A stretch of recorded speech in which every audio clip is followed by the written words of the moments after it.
18 meses de gestación. ¿Ha venido a dar a luz? Como siempre pasa en el mundo científico, este fantástico descubrimiento ha provocado más preguntas de las que ha podido contestar.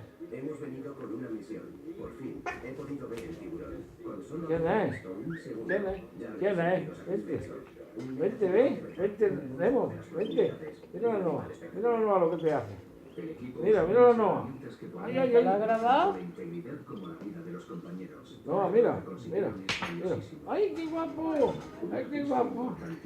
Vente, Nemo, ven. Corre. Corre por ahí. Nemo. Vente, ven. Nemo, vente. Súbete. Ahí, vámonos. Noa.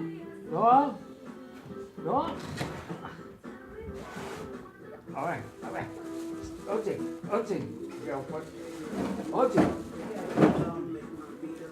¿Qué es lo que pasa? No es que te va a tirar un pelín. No es que te tira.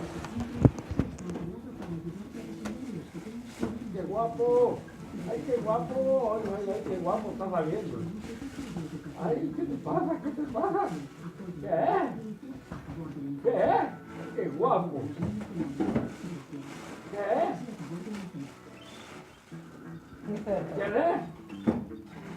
¿Quién es? Le están saliendo las plumas, mira, no tiene, le están saliendo las plumas. Ay. Que te quiere mucho ella, que te quiere mucho.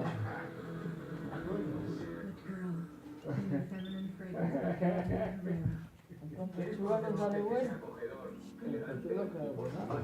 Vamos a ver, la única vez que traje yo, por lo menos 7 pechugas.